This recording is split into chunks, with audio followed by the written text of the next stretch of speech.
Let's get into a general conversation now about being signed to a major label versus being independent. Wow. It's a conversation going on in the space right now. We've seen several artists, certain artists out there that were signed to a major label but have mutually agreed to part ways with these labels. Mutually agreed. Coffee Station, yeah. Yes. We weren't calling names. So we're being general. So you afraid for calling names now? I'm not. We're being general. I thought the public knew They were this. being general, right? And yeah, the conversation, is independent better than being signed to a major? Like, how do you know when somebody's dropped from a label? Like, who determines what in regards to like what you do with the label? Like, with somebody who has had experience with working with a major label, what insight can you give us about these things? Okay, so first of all, I don't know where to start.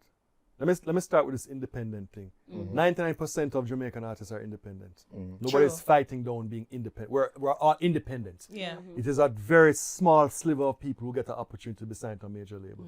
So the vast majority of people are independent artists, and they're successful, and they have money, and they have hits, and they tour, and people know them, and they have fans, and they have careers that can span decades. So there's no stigma attached to being independent that is worse in our genre than being signed to a label, for example. Because the majority of us, the grand majority, are independent.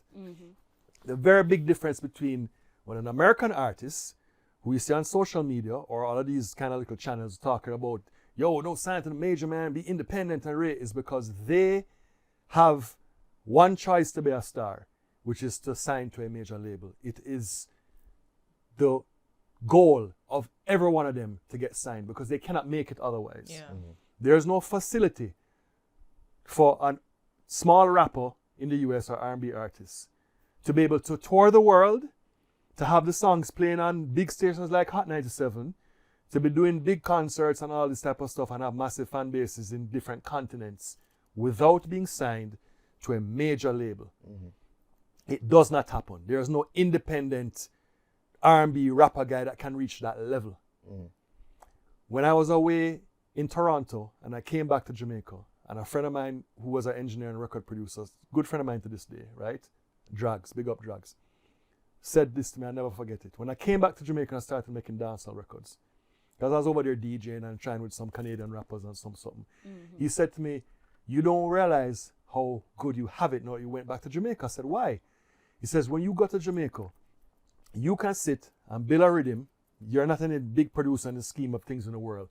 You can build a rhythm and voice a liquor artist unknown from anywhere in a Jamaica and get a song which will play in Canada on the radio station, in the clubs in Toronto, in New York, in Miami, Atlanta, Brixton, all over the place. I'm in Canada. I cannot record a Canadian artist, rapper, R&B, dancer, nobody, and get a song, not even on Canadian radio. Never on Hot 97, never on 99 Jams in Florida or whichever, Power 96, nowhere in the world. And that artist can never get any show to be paid $3 grand, $5 grand, 10 grand, 15 grand, or 20 grand to tour. Impossible without being signed to a major label. You guys have it so you don't even understand how good you have it. That's what they're saying about dancehall artists. Yeah. So Jamaica, we are so fortunate that most people don't understand that we have that ability. So you need not pay attention to American Instagram and TikTok channels with kids talking about fuck the majors and go independent, dog, and rare, because that is their frustration of not being able to be signed to a major label because there's so many of them trying to make it. Yeah. And there's so little space for them. So they have a new expression to say, fuck majors, go independent, you can do it on your own, put out your own music, use social media, promote it, build your audience, and then have this whole narrative. Right? And you're going to point out, well, yeah, but there's people like Russ Jeremy, and he made it as a rapper, and then there's, Chance the Rapper. You can name 1, 2, 3 people and tell me that they're independent. Right. Chance Rapper, the amount of people Mavro is like in build a whole label. So it's not really independent the way they make it sound. You know what I'm saying?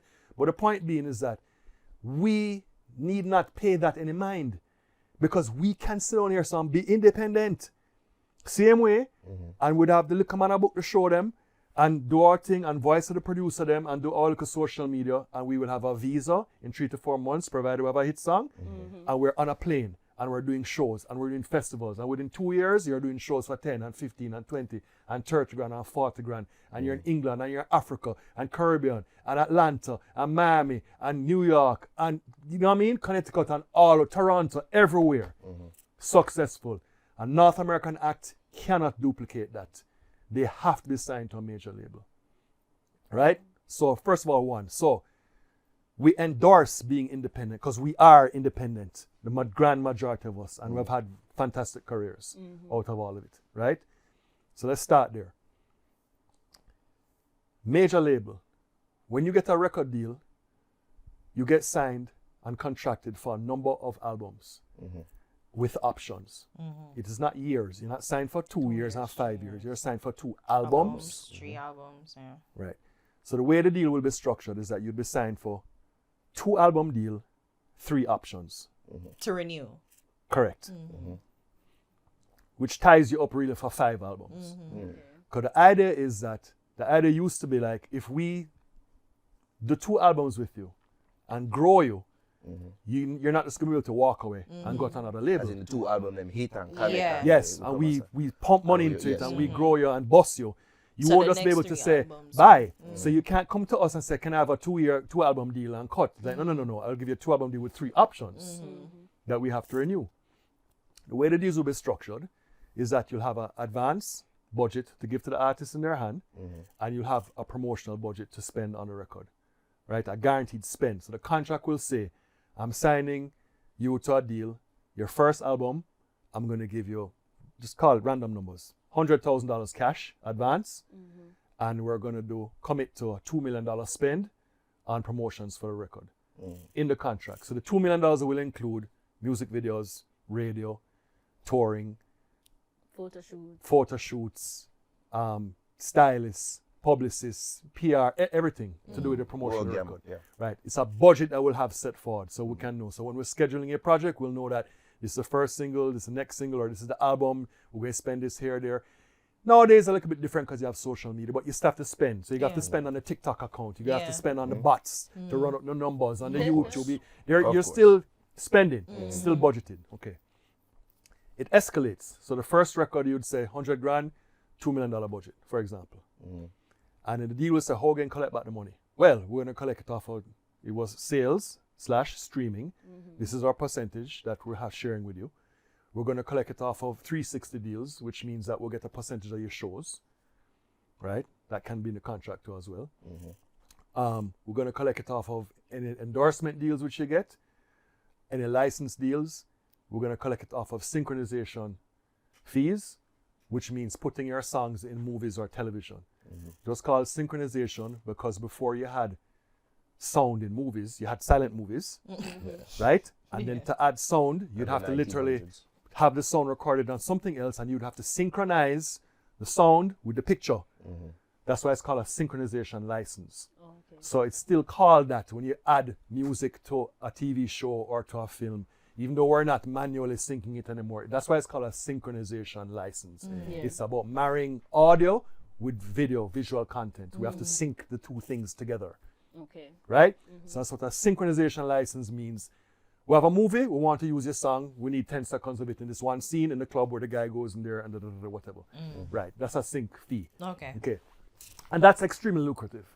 In the height of Sean's success, for example, one song, 10 seconds of it, in a little TV show like Will and Grace or one of those little shows, $100,000 sync fee. And then that goes to the... Attack US. Yes, and that goes to... I just want to make it clear. Right, like 100 grand easy. And then they'd have to pay for the master and pay for the publishing side. And the master side will go to Atlantic VP and the publishing side will go to Sean's publishers. Whoever did the rhythm, Sean himself, the publisher themselves, and that money gets split up. And sometimes Sean will be able to make deals with the publishers to be like, can we keep the entire sync fee and you just recoup down the line as we make more records? And they will, okay, cool, you can just keep the 100 grand. We're not going to take nothing out of it. We'll allow the split, the 80-20 or whatever the split is. So that's great money to have. Right. So that's how that's lucrative when people talk about synchronization. So these are the things that the label can make money from. Right. So streaming, sales in the physical that is still left, synchronization fees, endorsements from companies. You know, if you're a female artist, Maybelline wants to put you on the cover of something, or maybe a clothing line or something, then they come with a check. Liquor line, Radar can come to you, right? Liquor, anything at all. That's how they're gonna make back the money. First album, as I said, 100 grand, 2 million. Second album in the contract, 150 grand, 170 grand, 3 million. Third option, $250,000 advance, 4 million. Spend. It's written in the contract. We will pay you this and spend this amount to promote you. It keeps escalating.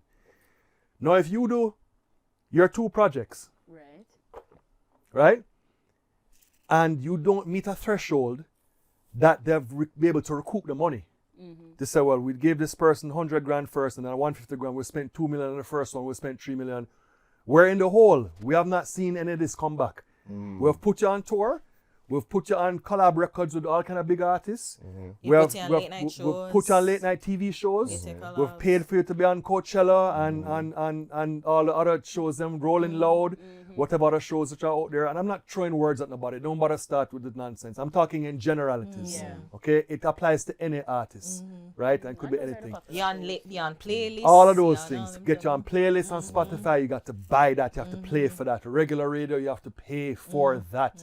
All of it's a spend just to move you around the place. Fly from Yassa to Yassa, Jamaica to Atlanta, Atlanta to New York to London, put you up in a hotel, rent the car to pick you up, carry you here, do that, pay the stylist. Because nothing not free. All of it. They're spending and you're racking up a tab. Right. When they do the 2 records, the 2 albums, right? And they sit down and the accountants say, this is not balancing back. And we don't see any projection to feel that it's going to get any better. We're not seeing an escalation or a slight rise where we're saying, you know what, let's hang in there. Let's go one more. I think we're on the verge now of breaking it. We kind of find the market now, whatever. If they're not seeing that, they will not take up the option to continue. So to use the word dropped might sound like a very harsh word. Like you're dropped, like you're fired, like you're dropped. It doesn't really mean that. It means that you've contractually give us the 2 albums we'll ask you for.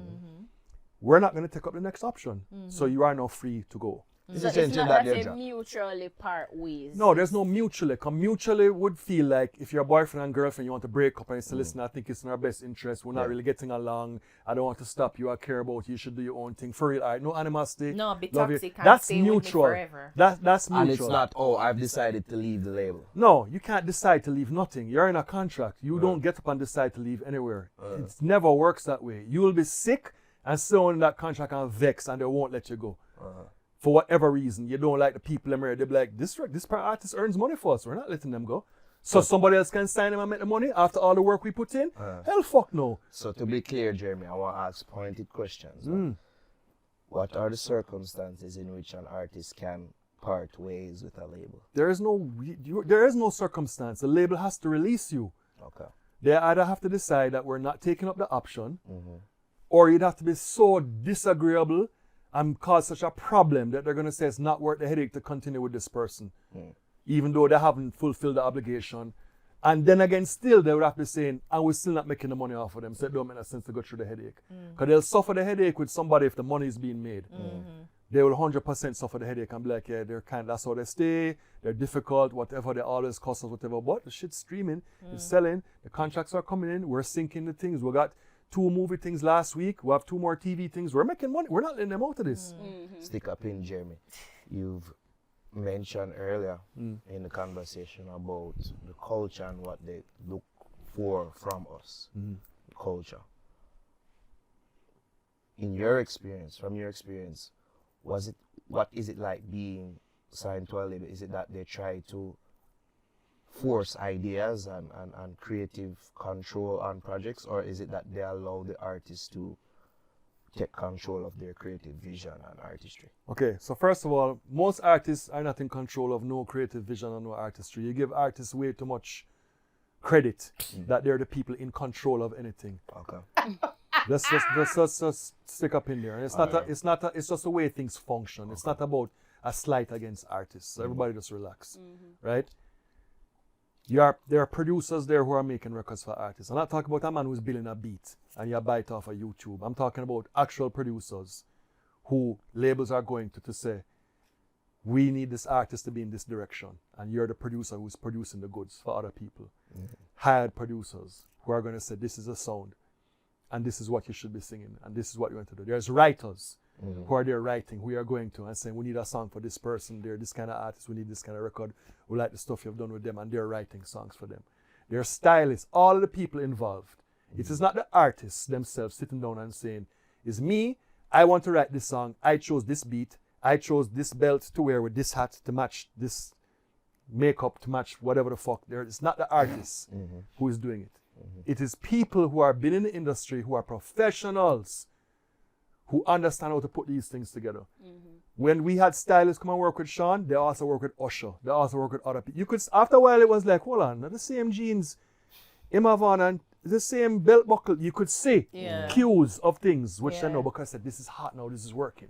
We got this stuff out of LA, it's the brand new thing, it's this jewelry, it's chrome hearts, it's what they're wearing, and they put you in it. You know what I'm saying? They're dressing their style. The stylist doing that, not the artist. Songwriters, well, dance not so much because people write their own songs, but general songwriters are writing. Songwriters are writing for Rihanna. Songwriters are writing for, name it, everybody. I mean, Taylor Swift writes her own songs. Okay, fine. But specifically, you know what I mean? For dancehall but for anything, but there's an oversight on all of it at all times that there's people around. So it's not the artist who is making all these. The public would like to think that they're the person doing it. It's not. So there's a whole bunch of creative people around that are saying this is what works as best as we know it. Now, the mere fact that you get a record deal to begin with, people are not really signing people anymore based on potential, like maybe way back in the day. They want ready-made things. So the argument would be that you're hot in your core market, which is where we're signing you. So we assume that you know what you're doing. You have your producers, the sound that you're working with, it works. We want to capitalize on it, and that's why we're going to sign you. So you will get that breath of freedom to do what you're supposed to do. Initially, if it looked like it's not working, they might want to step in and say, maybe we should try this. Have you ever heard of this artist? Well, there are artists out of the UK and they do drum and bass, and they have a massive audience, and they kind of cross over to Jamaican thing. We're going to put you with them.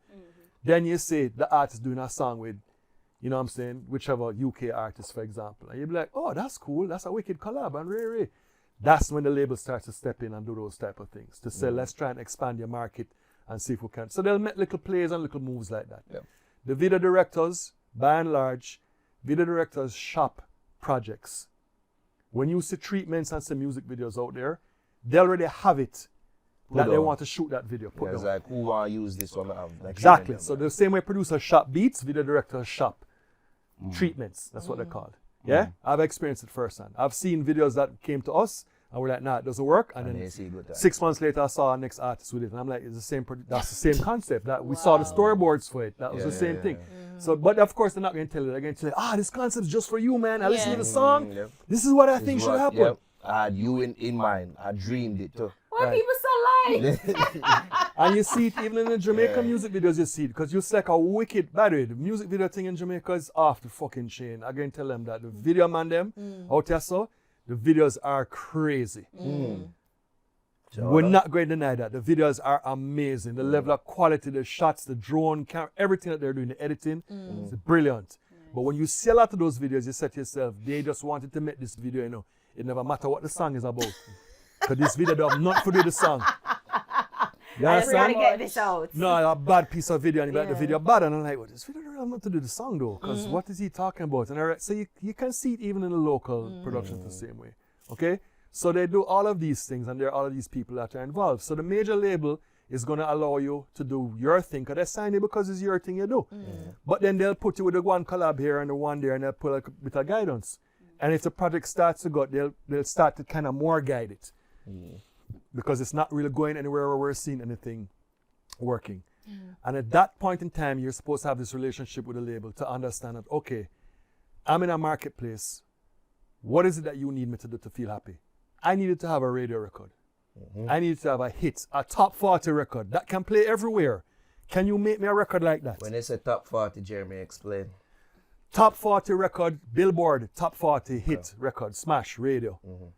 that is competing with everyone. Not a reggae chart, which Okay. is nonsense, because there's no sales and nothing for a reggae chart to mean anything. All right. It doesn't. I know we like to say number one on the iTunes reggae chart or the Apple Music reggae chart, and it's a little bit of, you know what I mean, whatever. But the numbers are so small that as a professional industry person, it's not even something that really needs to, you know what I'm saying? You can flex it if you want, but the numbers are pathetic. I sold 800 copies this week to be the number one on the Apple Music reggae chart. You know what I'm saying? Man. So that's not what we should be focusing ugly on. truth. Right? So what I'm saying is to be a top 40 record. No, this is the distinction I want to give you. This is when they sign to a major. This is what we're Yes, talking about. yeah, signing to a major, 100%. And then we can switch to just being just independent. Yes. When you're signed to this major, when you are 50 Cent and you're the most hardcore rapper ever at the time and you're shot 8 times and live to tell the story. 9. 9 times. 50 Cent Good rap. understands that he needs to make a record. You can find me in the club. I need to make a record. Window Shopper. Yeah. And those are the smashes, Yes. which make him a mega star. Smash. He can also do his gangster records and talk about being shot 9 times. And the hood records. No problem for the street. We get it. Jay-Z them, same thing. He knows he has to make a song like Crazy in Love with Beyonce to be a freaking smash. Cardi B can go and talk about, you know, I like it wet like ass pussy, rah, with wow. thing, make the big slap song, slack song. But then she knows, her management knows, her label knows. Everybody around her knows. You need to go make I like it like that. Da, da, da, da, with a little Latin something, Yeah. the familiarity of that Ring, sample yeah. for her Latin audience who are Yep, going the to eat up Uptown that fucking record, record. yes. So they get it. We do not seem to get it. We just want to make WAP over and over. All the female artists. All the male artists just want to make the songs about how much people I'm going to shoot up and the gangsters and the Can them gangsters. see it work for the hip hop artists. But it's not what works for the hip hop artists is the commercial records that make them the mega stars. That allows them to do the hardcore records for the street. Even Eminem, somebody like Eminem, like the 8 Mile, knees weak, arms, or whatever, Yeah. that song there. Like, yeah, him have him commercial song, but then when him a talk about him kill him mama, hate him mother and him something, that's not commercial. Like, you have to really Exactly. be a fan of Eminem for know them So song you have there. to know Yeah. to make the balance between Yeah. it because you need to satisfy the fact that people are spending this money to be a megastar. You need to have these megastar hit smash records. So if you're on a major label, I don't know why it's that difficult not for the typical Jamaican artist who gets signed to understand that. Yes, you got signed because you did some little hardcore record or maybe people liked it and you got a little place. But no, at the position that you're at, when you have resources in front of you, they're going to say, yo, we can get you with almost any producer, any writer, this person, that person, and we can get you on all of these radio stations and on TV and on Dreary and Jimmy Fallon and this and etc. Then you should be saying to yourself, wow, my time to break into the big time now. Let me make that record that can take me there. Or make a bunch of those records. And from a Jamaican core audience, no problem. Make a voice, a little slack song or a little gangster song or whatever you want to do. And keep Jamaica happy and the streets happy and my little YouTube fan base happy and keep them happy and make those records. That's the formula. So Is it 1000%. unfair to have a different level of expectation of these artists that are signed to majors, like local artists? What do you mean different level of expectation? What do you So, mean? as you say, like, That they can't understand what I just told you? yeah, essentially, like, All right, well, we need that smash there, like, yeah. well, we want to to me, see it's just more on common sense. But if not, there's going to be people around you saying, this is what you should do. And they're going to double down and be like, no, I'm not doing that because I'm doing this and I'm doing this and I'm doing this. And it's like, okay, but it's not working. Can't you say that it's not working? You're at a major label. You're going to have meetings all the time. They're going to come on back and give you numbers. They're going to tell you it's not working in this market. It ain't playing here. The streaming numbers are not up. It's not this. You're going to be like, yeah, but it's trending on YouTube. It's trending on YouTube in Jamaica, on Jamaican YouTube. Go on your browser and put in your VPN and change it to London or to New York and then go back and hit the trending chart and you will see it's no longer there because you are trending in Jamaica. You follow what I'm saying? big difference. Very massive difference. Yeah. And also in Jamaica, when you can be excited that you've done 1 million views or 2 million views, for us, that's nothing. Reggaeton artists have 200 million views on YouTube. What In are you a talking week. about? You know what I'm saying? Yeah. When big artists drop songs and things, they need to sit 35 million views, 40 million views on YouTube within for them to even consider that the record can go there. So it's all within scale. We're talking about people who want to be on major labels. Yes. right? So if you want to live that life, that is what you need to do. If you want to perform on those stages and work with those big artists, and that is what you need to do. So No. question, Go on, Jerry, go yeah, on. before we forget it. If you don't, okay, ask the question. Yeah, so I'm a dancehall artist. Get the breakthrough in dancehall. Major label signs me, but Yeah. I now decide that I want to do pop. Right. Is the label going to say, well, we love that you were doing dancehall, we think you should stick to dancehall, or they say, okay, yeah, sure, you can try pop and we will work something out with you in that genre? No, never. What? They're not signing you to be a reggae artist until you want to be. First of all, you can't decide to be pop. Pop is not a genre to decide to be in. Pop means popular music, and it is a function of a record which starts to appeal to a larger audience in segments which are not controlled by a narrative of it being urban or it being country or it being R&B or something. It's a wider audience on a radio station or on a market which says like, okay, we are now considering this record to be a popular enough record to play multi-format. So it's not a genre. Jeremy, I'm the artist, and what I say goes. No, you're not, because I'm the guy with the money spending on the record, and it's my label, and I'm making it into a star, and I'm investing in it to make back my money. So I say how it goes, because I've been doing this for 50 years, 60 years, 100 years, however old the label is. You have just now come into the building. I've seen many like you before. I've signed many black kids who sing R&B. I've signed many rappers from the hood. I've signed many girls who are, all of them. It's a repeatable process for me. I know the markets, I know where it works. Yeah. You understand? I know the And formula. yes, we have the pop department. And the pop department is the white artists who take a little bit of R&B and a little bit of little rap styles, a little bit of this, a little bit of that, and they make this kind of music, and it's designed to be pop music. We have pop songwriters who know the kind of records to write. These records are upbeat, they're in this kind of key, they're playing on these radio stations, they're playing these markets where a white Formally. audience listens to them on the radio stations, and that's who we target, and that's who those people listen to. We're not putting your record to that market, because that market is a place, a demographic in this place in the United States, which this is a place where it's Republican, there's no liberals, there's no black people, there's no ethnic community, so you can't play in that market. Straight up. You won't stream in that market, because the streaming demographics can show you where you're streaming to. We might not see it, they can see it on their end where it is being streamed the most. You can't be in that market. So we're not going to waste time within that market. Dancehall specifically has very specific markets, and it's particularly where the diaspora Where it markets is. are. Yeah. So it's New York, Connecticut, it's Florida. New York, it's Florida. Not even Florida so much, it's Miami. You know what I'm saying? It's certain Yeah. places like that where it really works. It's not DMV. Denver, Colorado. Yeah. You understand? It's not Detroit. No. It's not Chicago. Ohio. It's not Ohio. But an R&B artist, Chicago, Detroit, Atlanta. So it's very, very different. So even when you're collabing with people, there are people making decisions to say like, okay, we should put this Jamaican person with that person, and why, or why not? Because it can or it cannot work within a market. So it's always strategic to say, put you with you, because that we can tackle that market, will be accepted there.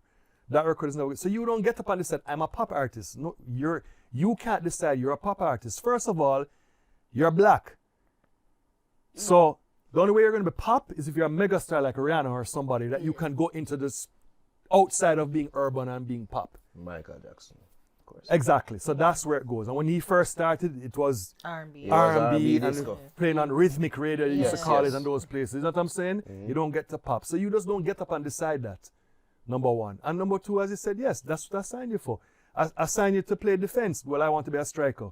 We talking about? You're a centre back. That's why I signed you. Well, I decided I want to be a striker. It doesn't, Quiet it down. doesn't, you understand what I'm saying now? Like, It why doesn't would work you like think that. Yeah. that's how that works? You know what I mean? Let me But ask you this bingo now. dancehall. Yeah, but being a dancer. So let me ask you this, Jeremy.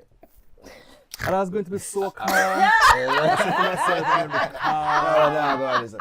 Let me ask you Just this. talk easy and Oh, smile. go on, and big no, up no. everybody We are in the talking industry. truth. We are talking truth, yes, sir. I mean, Yeah, I just put it power, fever. the fever, blame it on the fever. So how should we know?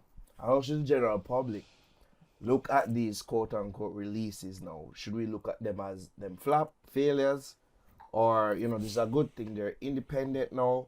How should we look at The way these forward. artists being signed to these major labels and then, you know, a couple years later, they're released or them part ways or them depart. How should you look at this? The general audience, you would assume, are fans of the artist. So they want to see the best for the artist. So I don't think it's the artist, it's the culture, it's the genre. General audience. okay, Them specific. but the general niche. audience wants to see everybody rise up, right? Right, They don't want to right. see anybody fail. So Right. even if somebody stumble and fall, they're not going to want to say, you fail, you get True, dropped, you know, true. good. Unless you're a horrible person. Right, exactly. They're not going to really want to do that. They're going to want to be supportive. They're going to want to be in the comment section. You go, you know, you can still do it. You Yes. believe in you. Da da da da. Still my artist, believe in your potential. Da da da, and have the argument. So they're always going to keep saying that That's the at reality. all points in time. That's the reality. And they have a feeling where they, you know, there's a positivity culture and nobody wants to be negative. So everybody just, anything you put out, everybody's fire emojis and it's great Ugh. and rare and this type of thing. And that's how they are. I want to see At what's this- the actual reality. You know what I'm I saying? think Right. it's So, Mufada. Yeah. so that's what the audience is always going to want to do because it's a function of social media like that to show positivity and support for people because people use social media like that as well as a way to look for that support. You know what I'm saying? So they're going to go and bare their soul and they're going to go on their live and they're going to say this about this and say that about that because they want the comments. Keep your head up. Don't worry about it. We believe in you. Because they look for it. So The very much a validation. function of social media is like that. Some spaces are brutally honest though, like maybe Twitter or some X or some of them. You see people make comments and be like, "Nah, this is trash" or whatever. But other spaces like the YouTube comments and the Instagram things, is just all emojis and great and everybody's fantastic and great. So it's hard to gauge what people really say because they're just trying to be supportive is what I'm trying to set you. They also have a thing where they just want to see people win by any means necessary because a lot of people who are fans of people, you're trying to project yourself, which is why you like this person. So you want to see them be successful. Because you feel if they can win, then you feel that you have won with them. Right. Sometimes Right. the opposite is true too. Exactly. But feel, so you feel too. Yeah, that can be true too as well. So for the most part, they're always going to try and say, it can work. Believe. This is Jamaica. My Yeah, father. that's believe. That's My believe. father. Right. It can work, believe, because the motivation is not so much about, I need to see you make a great record. It's about, I want to see you be successful, No Right. matter what. no matter what, at any At cost. least have the look of being successful. So we're going to support the thing because I want to and we want to see the girl thing work, we want to see the guy thing work, a good youth, blah, blah, blah, blah. So we have this thing that goes with it as well. So it's very difficult. So somebody will put out a piece of music and I'll say that it's trash. Jeremy, how can you say it's trash? Are you the gatekeeper? No, I have taste in music. And in as much as when a movie comes out and the movie is bad, you will tell me that the movie is trash. Sure. If a man open a restaurant and the food tastes bad, you're going to tell me the food is trash. It applies to art, anyway, just the same. But for No, here but now it's it's like subjective. Art Just the is same. very subjective. Right? Just, What I like is not what you like. exactly. But if it's subjective, it's usually subjective by the decision of the masses and the audience that you're trying to make it. So if it doesn't have the numbers, if the restaurant closed down because nobody is there, it's trash. True. Well, I did like the food. You one did like it, but not enough people liked it for it to remain open. Yeah. You Is that- is understand? that thing This with our movie has culture? flopped at the box office. Why? Because people went, they saw it, they said it's trash. They tell their friends, don't waste the time, don't bother to see it. Word of Reviews mouth. came out, then it flops. It doesn't make any money. And you say, that movie, all right, it was garbage. One man, I get it. I liked it. How can you say it's subjective? It's proved that it didn't work. Listen, But the it room made was $42 million, but $180 million it cost to make the movie. Exactly. So therefore it didn't work, it flopped. And then people pick it apart later and said, oh, there's a reason why it flopped. The Yeah. script was wrong, the storyline, this didn't make Director, sense, that actor. didn't type. It can be a million things, the acting, all that stuff. And music is no different. And you have to have a level of your same subjectivity to know that there is a quality standard. You guys run up a podcast and a show, and you take very detailed thing in your setup and your lights and stuff like that. If when it look on thing it look bad, people will say, yo, it look like trash. Yeah. Nobody put it out. But there's no like, no, but the subject, I did like how it looked, dog. I don't see nothing wrong with it. It's not to standard. And music is no different. But we have decided that we don't want to judge music by that standard anymore. We've thrown away all standards. So if the man can't DJ, him singing off key, the song not mixed properly, You understand what I'm saying? It's not good. Everybody's afraid to say, yo, Yo, it's the not youth, good. man, he might try a thing. Exactly. No, So we're back at this thing. So you have lower the bar till there's no bar. There's no bar. You can just do anything and back anything, and people must just support it because believe, dog, it can work. And that's where we're stuck. You understand what I'm saying? Yeah. That's when we're stuck. So Delusional. now, yeah, oh, Jeremy says, It's believe like it's that. funny, you know, but it's just like Believe like that. him eat the word believe. Yeah. Yo, It's the thing believe now. does- It's what you guys say. The word believe I just fuck, you know. Believe. Like, There's lie in the word believe. Did you know that? crazy. So- Did you know that? There's lie in the middle of believe. so Yeah. and we can understand all this, but there comes a point where positivity alone cannot bring forth the result. You see what I'm saying? Yeah. It has to be at a place where performance must count. Mm-hmm. When we're at champs and we're cheering on the kids, we're not saying believe, dog. We're saying yo, the youth, you him win. Yeah. You understand me? And we have very high standards when it come out to track and field. For real, And when that- I run and for that's- first people, you have to Sports. that's So when sports, everybody's there, we say, yeah man, the youth have potential. But when the race run, them are gonna say him win, him come second, him come third. Them man, we forget about them, we move on. Yeah. The focus becomes on Why these is it guys. that we can't have the same level of criticism when we have to sports that we have for sports? With That music. would- Because it's all But- subjective. But this is a question I'm saying, but it's not though, because it's still performance based. It's still performance based. by different metrics though. But different but it metrics. still All has over a the place metric. by some- It's by- still, by and this some is standards. why the artists then will get dropped because it's performance based, and they will get dropped because they have not met the criteria. You have not streamed enough. You have not earned enough money. We have not got enough sync licenses. We have not got enough. There's no interest. We have tried everything with you. We have put you with all of the big stars. We put you in all of the big shows, and it's not working. So you are dropped. You are released from this contract. There's no more option because it's still performance based. It's not based on how many bots you can get to say, fire, who's here for this record? So and so never disappoints, blah, blah, blah, and all of that. You can't do it that way. Now, Jeremy, why are you know the guys comment laughing? there. But you know this is how it works. No, they've never disappointed for real. They never disappoint. Say the same thing. In every video. Every video ever comment. You know, Jeremy probably are one of them like, in my team, something else. I'm saying, let me check the comments if somebody say it. Say, I know the Fire, fuck up. fire, believe. Molly done say it the best, like, go suck yourself if you have said that. Me don't want to say that, God, that everywhere. But I'm going to disappoint you sometimes. No, I understand it's a level of promotion that you play the game and everybody Yeah. plays it. I get it, you know. I get it. You play the game to do it, to promote and to hype it up. And I understand that. It's a part of it. The majors do it too. Everybody does it with the comments. I get all of it. But at some point, it must yield the results. It's still going to be. So if you start off by those comments, it still needs to be performance based at the end of the day. So if it's not there, you get dropped. It's just that simple. You can make your publicist go write anything. Release. Mutually Jeremy, why agreed. use nice Really, words? I'll write all the nice words. Parted ways. Parted ways. Yeah. Decide all this spin which they're paying these people to write to make it, Departed. don't make it look so bad or whatever. But the fact of the matter is that if you're earning money for the label, they wouldn't release you. They would re-sign you. You'd still be in a deal because you'd be earning money, and they'd be ready to spend even more money on you to keep going. Yeah.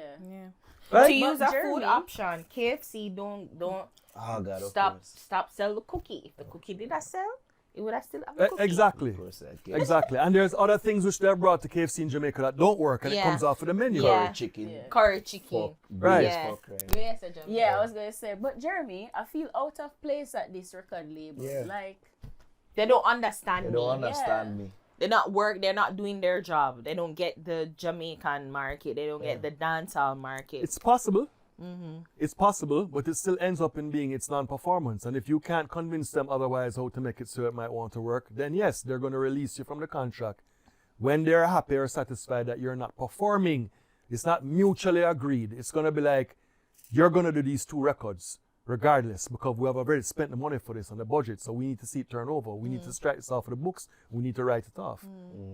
So if you want to say that, then that's your prerogative to say that. It was not an easy walk in the park for anybody to be signed to a major label because half the time they don't understand certain nuances of certain things. So even when we're signed to majors, we had to explain a lot of things to them to say, no, that's not quite how it works. They want Sean to perform at Rockefeller Center. They say, okay, no problem. We're going to have the girls dancing and we're going to put them in the red, green, and gold. And we're like, what? Yeah, the Jamaica colors, the red, green, and the gold. And we're like, no, that's not Jamaica. That's That's Rasta Africa. colors. That's Rasta colors they're thinking. Yeah. You understand? Yeah. I said our thing is the black and the green. yellow and the green. You understand? Black, not red, green. And they're like, what? We thought that was Jamaica. It's Rastafari. Them little nuances in there. It's nuances. And other people might get away with it. You certainly can't put Sean Paul in a red, green and gold. Nothing. You know what I'm saying? Down the line, he gets crucified for it. Not so much him.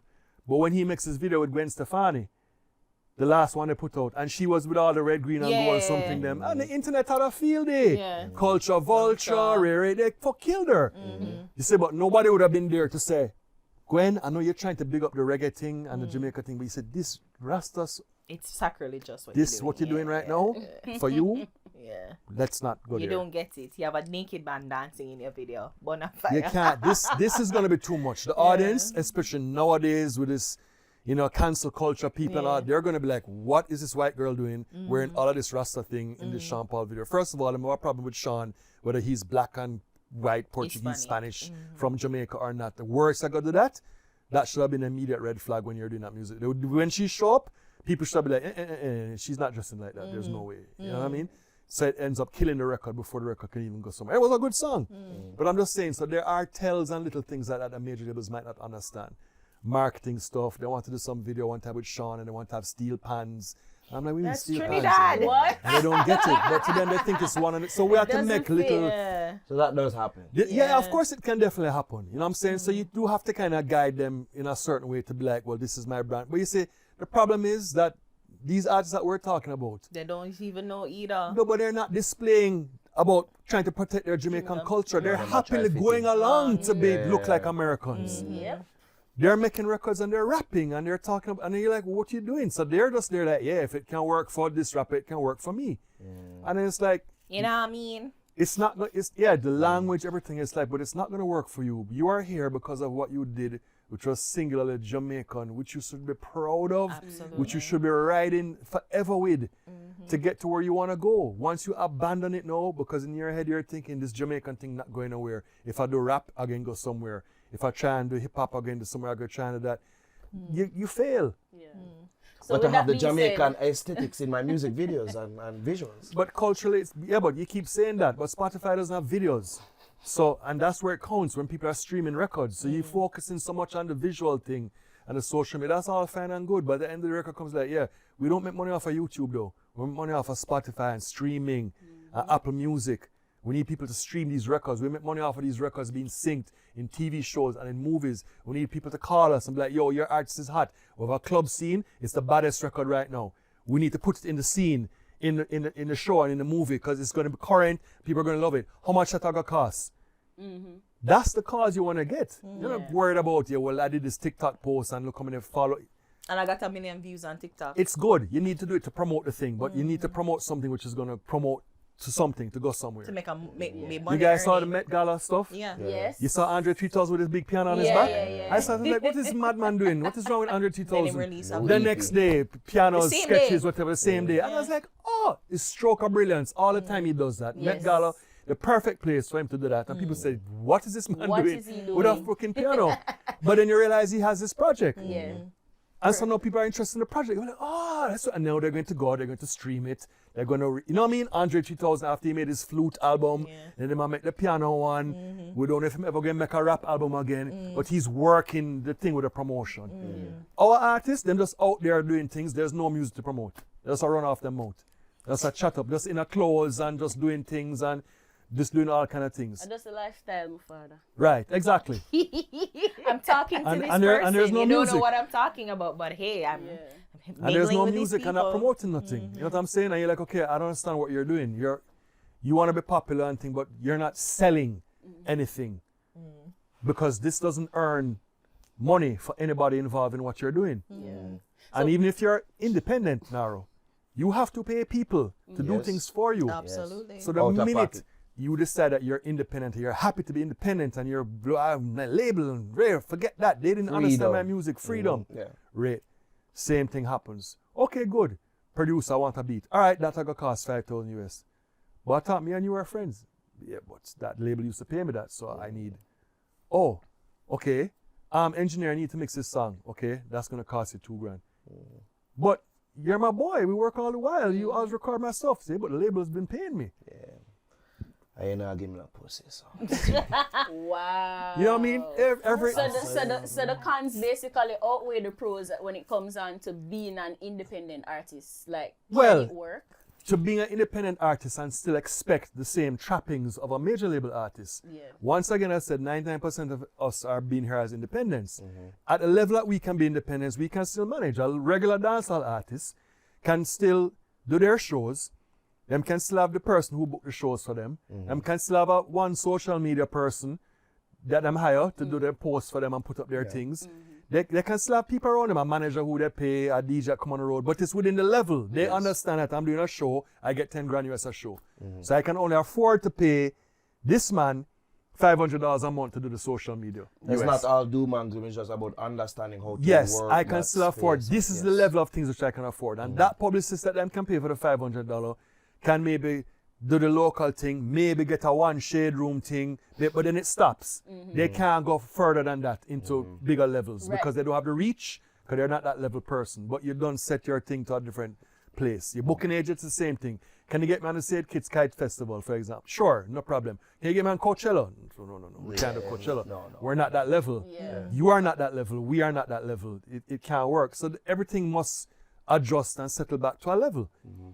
You see what I'm saying? So basically, if you want to be an international superstar, you need the backing of a major label. 100%, because they have the relationships and The they have the money, pull, the and this is how that resources. works. When they want to get the artists, we have this new Jamaican artist. We want to get them on Jimmy Fallon. They can call the bookers for the Jimmy Fallon show. We want to get this artist. Who are they? Oh, it's so and so. I never really heard them. Well, they have a little song right now, and it's kind of going on well, and it's playing on this radio station. It's doing that. Okay, we're going to look on it. Then we look on it and say, yeah, I see it seemed to have a little bit of a buzz. I've noticed it's been playing a couple places. But tell you what about pick an artist? Don't you have the new Usher project coming out? Yeah, we're not scheduled that for the next 6 months though. We need first dibs on Usher on national TV. So we'll give you your slot for your reggae artist if you can give us Usher when he comes out. Deal. Quid pro quo. And then that gets done. Yeah. Or same thing with a big stage show or whatever. It's the same type. They're gonna barter all the time. And work it that way. When they go to radio, it's the same thing. They're gonna barter all the time. Yo, we need to get this into rotation. Okay, but we really want that record first. Come to us first, and you know what I mean. We want the brand new release or anything. Bloggers, websites, the same shade rooms, anything. We want the exclusive. We want to drop it first. You know, we're gonna come to the interview. No, we need it to have Breakfast Club. We need it first. Don't go to Drink Champs. Don't go to Ebro in the morning. We need this exclusive on it. Right. And in exchange for that, we will do that for this person. So it's leveraging relationships that majors can do all the time, just as much as it is with the money. It is not the artist calling the people. It's not the artist that gonna call Charlemagne and talk about, I want to be on the show. Yeah, yo, come through, no problem. Charlemagne, I forgot you have been producer, the program director. He does not pick in guests. Yeah. It doesn't go through him at all. It's other people are deciding that. And then they get the brief. This person's coming to do the research, to do the interviews. That's how they do it. At all levels, it's going to be like that. You're going to work with another artist. Me and that artist is cool because we did a show and I saw them backstage and I have them on my phone or whatever. Yo, we should hook up. We should do a record. Yeah, for real. Okay, cool. Yeah, all right. What do you need? Okay, boom. Manager, so-and-so want to do this song with me. Who is that person? Okay, Ray. Label, so-and-so want to do this song. Who's that person? What are they doing? Do they have any spins anywhere? Are they streaming? Are they signed to a major label? What are they doing? No, we're not doing that record with them. Done. End of story. Yeah. What does that other artist have to do? Yo, we're not going to hook up. Yeah, I've just been busy. They're going, go, forever. You're Jamaican, you're frustrated. Why I can't do this thing with this artist? You no longer have any backative. Their management is going to say, no, bad idea, not doing it. Their label is going to say, hell no, cannot be done. We have no leverage. You're not signed to a label. We have nothing to trade back and forth. We don't have services from anybody else to do anything else. We can't do it. And a matter of fact, we are dropping a single next month, so you can't go do a record with this person when they want to put it out. Impossible, because we can't have that record. It's going to compete with our record. You understand? So we can't have two records by you in the same space. Competing against each other, and you are a guest on this person's record and we have our record. So the answer is no, not no, definitely not, whatever. So you get cramp again. Major labels them could have worked it out with their relationships. Give us that, okay, we'll hold back our release, we'll give you a 2-month run at radio, we'll do this instead, and by the way, we want this artist on this, or we want, and they will horse trade. and get it done. You understand me? So the public has a fascination with artists because that's who they love. That's why they're there, for the artist. So they want to believe the artist wrote the song, the artist chose the outfit, the artist chose the video, the artist chose the beat. The artist decided to go here and perform Yeah. this. Where that sound like The a song. artist wanted to go on the stage and perform this They way. have the rights to all their music. They are doing yeah. everything right, and artists must own the rights to their masters, Yeah. and blah, and the audience runs with this. Yeah. And this now becomes the new entertainment of the public who knows nothing about music business, No. trying to now use this as entertainment to try and figure out who is doing what and And what if you're is not what. supportive and you're not fully 100% supportive or singing the praises of their favorite artists, you fight against, you hold on, exactly. you bad Bad nine, Nine. you Pussy. wicked, you da da da da. What the hell? You're all. Right, you're a gatekeeper, right? That's where you're going. And I'm just sitting here saying, no, but I'm just showing you the reality of how it's working.